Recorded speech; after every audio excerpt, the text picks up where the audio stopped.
제목은 흉내가 아닌 진짜 섬김으로 라는 제목으로 함께 말씀을 생각해 보려고 합니다.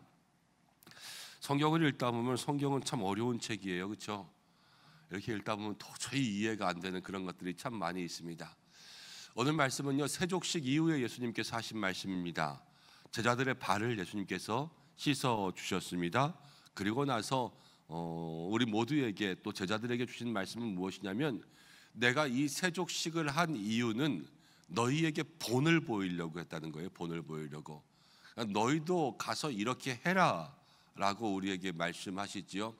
그러면서 겸손과 섬김의 모습을 우리에게 보여주셨습니다.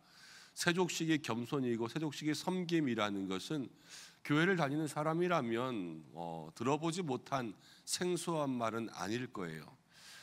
여러분, 믿음의 본을 보여주셨으니까 우리도 따라 해야지요. 여러분들은 세족식 해보셨습니까? 교회 오래 다니면 수련회 같은 데 가면 세족식 많이 하잖아요, 그렇죠? 저도 세족식 많이 하고 세족식을 많이 또 진행해 봤어요. 요번에도 선교사 대회 가서 그 치앙마이에서 선교사님들 발 씻어주는 세족식이 마지막이었거든요. 그래서 선교사님들과 함께 기도하고 또 세족식하고 그러면서 섬기겠습니다 그러고 왔습니다. 대개 세족식은 그렇습니다. 목사님들이나 아니면 장로님들이 성도님들의 발을 씻어준다거나, 아니면 수련회를 가면은 선생님들이 학생들의 발을 씻어준다거나, 아니면 부부 공동체 세미나들을 하면 남편이 부인의 발을 씻어준다거나, 부부가 서로 씻어준다거나, 이렇게 하는 일들이 대부분이죠. 그런데 그 세족식의 자리에서 발을 씻어줄 때는요, 정말로 감동이에요.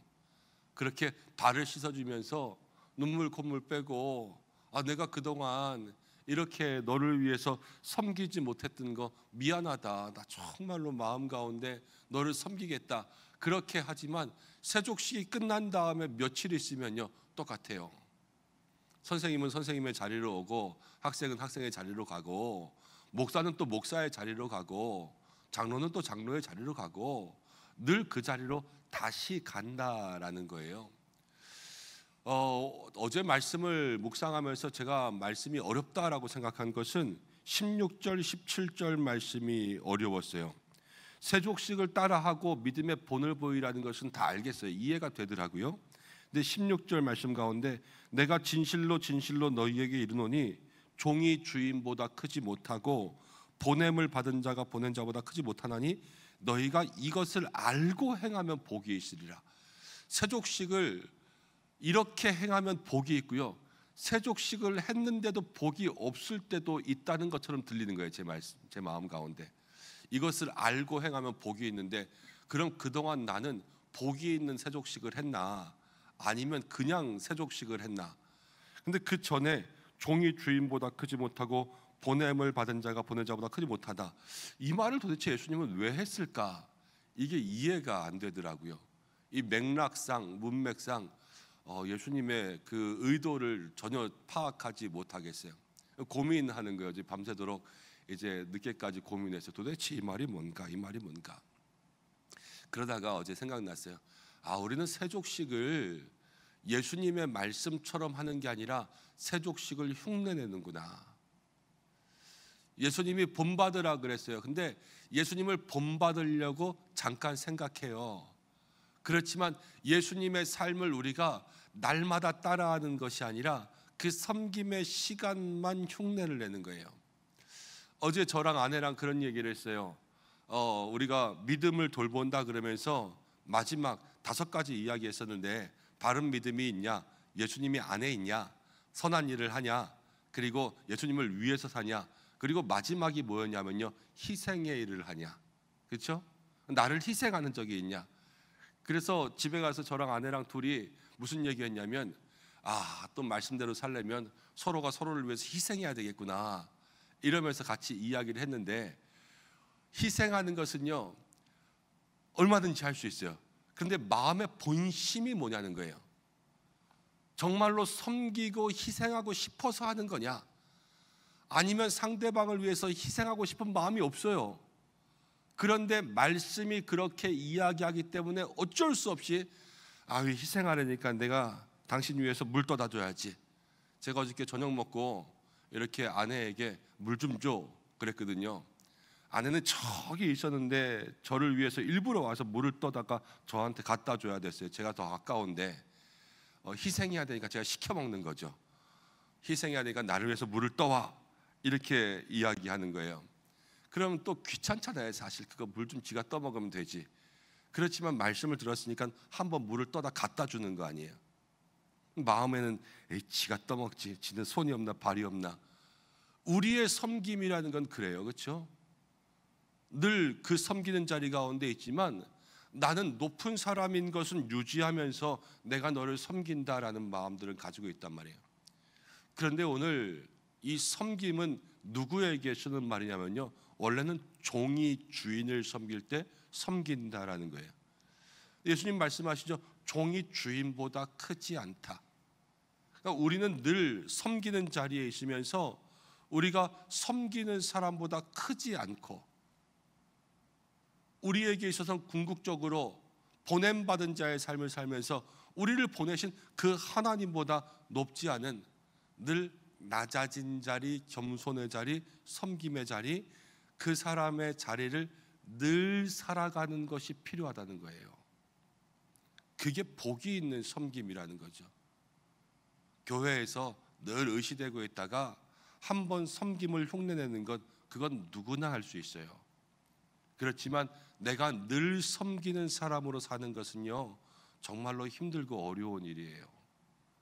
그러나 그렇게 사는 사람에게 복이 있다라고 얘기하는 거죠. 겉으로 섬김을 나타내는 사람들은, 겉으로 하는 일들은 누구나도 할 수 있어요. 그렇지만 내 마음 깊은 곳까지도 늘 섬김의 자리에 있는 것은 쉬운 일은 아니라는 거예요. 사람들은 다 자존심도 있고 또 자기를 사랑하는 마음들도 있으니까. 그렇지만 늘 우리는 종과 같은 마음, 예수님께서 본을 보여주신 그 마음을 어떤 행사 때만, 어떤 이벤트 때만 이렇게 하는 것이 아니라 매일의 삶에 예수님의 마음을 품고 사는 것이 복이 있다는 거예요. 여러분, 우리가 예수님을 닮으면서 산다 이렇게 이야기합니다. 예수님을 닮는 것이, 예수님을 닮는 흉내를 내는 것이 아니라 정말로 매일 예수님을 닮으며 살아갈 수 있는 믿음의 삶이 되기를 소망합니다. 마더와이즈, 파더와이즈 제가 교회에서 몇 번 이렇게 같이 하는데, 그 마더와이즈, 파더와이즈 하는 동안은 몇 주 동안은 약발이 잘 받아요. 그래서 남편을 아주 잘 섬기고 아내를 아주 잘 섬겨요. 근데 또 약발이 떨어지잖아요. 그런 것들을 가만히 한번 생각해 보세요. 우리들이 이 말씀을 따라하고 또 말씀대로 산다고 하지만 우리들이 겉으로는 많이 바뀌면서요, 본심이 잘 바뀌지 않을 때가 많은 것 같아요. 그러니까 본래 상태로 돌아가죠. 그래서 그 말씀대로 살아가는 모습들을 잊어버리고, 배운 대로 살아가는 모습들을 잊어버리고, 이 속에 있던 나의, 내 중심의 마음들이 불쑥불쑥 튀어나오는 그러한 삶을 살지 않겠습니까? 예수님 닮은 것은 흉내내는 게 아니다, 진짜로 예수님을 내 마음속에 모시고 살아가는 것이다. 오늘 그것들을 마음속에 생각하면서, 오늘 세족식 이후에 겸손과 섬김의 본을 보여주셨는데, 나도 겸손과 섬김의 자리에서 잠깐이 아니라 한결같이 먼저는 주님을 섬기고 또 가족을, 또 성도들을 잘 섬길 수 있는 자리에 살게 해달라고, 그런 복이 있다 그랬잖아요. 그런 믿음의 성도들 되시기를 축복합니다. 그리고 또 보니까 18절 말씀 가운데 이렇게 나왔어요. 내가 너희 모두를 가리켜 말하는 것이 아니니라. 나는 내가 택한 자들이 누구인지 알미라. 그러나 내 떡을 먹는 자가 내게 발꿈치를 들었다 한 성경을 응하게 하려는 것이니라. 내 떡을 먹는 자가 내게 발꿈치를 들었다라는 것은, 내 떡을 먹으니까 나와 함께 있는 사람인데요, 발꿈치를 들었다라는 것은 배신한다라는 뜻이에요. 나와 함께 있는 사람 중에 한 사람이 나를 배신한다라는 것을 가룟 유다 얘기하는 거죠. 예수님은 알고 있었어요. 그렇지만 그 알고 있는 것을 말씀이 응하게 하려고 지금 드러내지 않았어요. 가룟 유다에게 이 나쁜 놈, 넌 배신자야, 이렇게 이야기하는 것이 아니라 가룟 유다가 그 행동을 할 때까지 예수님은 꾹 참고 눈 감아 주셨어요. 이게 좀 조심스러운 이야기 같아요. 여러분, 우리도 때로는 눈 감아주는 일들이 필요해요. 그런데 당장 이 사람이 무엇인가 범죄의 조짐이 보이고 큰 해를 입힐 거고 뭐 테러를 일으킬 거고 산해를 일으킬 건데, 그런 사람들을 눈 감아주면 안 되겠죠. 그런 사람들은 예방하고 반드시 바로 신고하고 그래야 될 거 아니에요. 그 초등학교 여자아이 그 살해한 선생님도 여러 가지 많은 문제들을 그날에 일으켰다면서요. 그런데 그런 조짐들이 보이면 그것들을 바로바로 조치해야 되겠지요. 그렇지만 예수님은 여기서 이 제자의 잘못된 것들을 눈 감아 주시는 모습들도 우리에게 보여주셨단 말이에요. 여러분, 때로는 우리도 남의 허물을 눈 감아 줄 수 있는 그러한 모습들이 필요해요. 그런데 오늘 예수님은 그냥 눈 감아 준 게 아니라 말씀이 응하게 하려고 눈 감아 주셨어요. 이 허물을 눈 감는다는 것도 무엇을 덮어줘야 될까, 무엇을 드러내야 될까, 이것도 지혜로운 마음들이 필요하거든요. 근데 하나님께서 역사하셔서 하나님께서 만져주시기를 바라면서 여러분, 그 허물을 때로는 눈 감아주는 것도 필요하다는 거예요. 하나님이 하시면 할 수 있거든요. 하나님이 고치면 고칠 수 있거든요. 그래서 그것들을 바라면서 때로는 조금 오만하거나 이기적이거나 교만하거나 아니면 무례하거나 이런 부분들이 있어도 우리가 성도들끼리 기도하는 마음으로 하나님께서 역사하시도록 소망하는 마음으로 그 허물을 늘 들춰내고 늘 비방하고 늘 비난하는 것이 아니라 때로는 덮어주고 안아주고 감싸주고 포용할 수 있는 그러한 마음들도 있어야 된다라는 것이죠. 오늘 말씀 가운데 두 가지를 함께 이야기했습니다. 먼저는 여러분들이 섬기는 자리, 특별히 가정 가운데 배우자도 섬기고 자녀도 섬기고 부모님도 섬기겠죠. 또 일터에서는 많은 또 직장 동료들, 직장 상사들 섬기겠죠. 또 목장 기관, 교회에서도 많은 분들 섬기겠죠. 그 섬기는 자리에서 내가 진짜 섬김의 사람이 될 수 있도록 그렇게 기도하는 한 날 되시고, 주변 가운데 여러 가지 허물이 보이거든 하나님께서 역사하시기를 소망하면서 허물을 눈 감아 줄 수 있는 그러한 마음도 나에게 허락하여 주옵소서. 그렇게 기도할 수 있는 믿음의 성도들 되시기를 바랍니다. 그때에 우리가 행하는 모든 것에 하나님의 복이 임할 줄로 믿습니다. 기도하겠습니다. 하나님 아버지, 고맙고 감사합니다. 오늘 세족식 후에 예수님께서 우리에게 주신 말씀을 듣습니다. 나를 본받으라 그랬는데 주님, 우리가 진정 주님을 본받았습니까? 아니면 주님이 행했던 그 일들만 따라 했습니까? 하나님, 우리의 마음 깊은 곳에서부터 주님을 본받는 삶이 되게 하여 주시옵소서.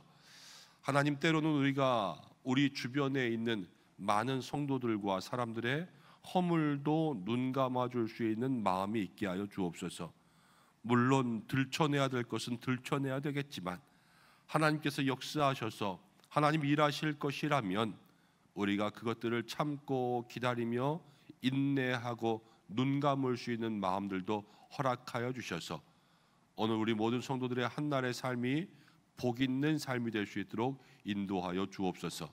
가정과 일터를 축복하시고 모든 건강을 축복하시고 자녀와 형제와 부모님들의 삶을 붙들어 주시며 오늘도 간구하는 모든 것 주의 뜻 가운데 이루어지게 하시며 하나님, 온 세계 또 열방 이 나라와 민족 가운데 선교지 가운데 하나님의 은혜가 있게 하시고 날마다 기도하는 것 우리 환우들을 위해서 기도할 때에 하나님 정말로 회복과 치유 하나님 은총을 더하여 주시옵소서.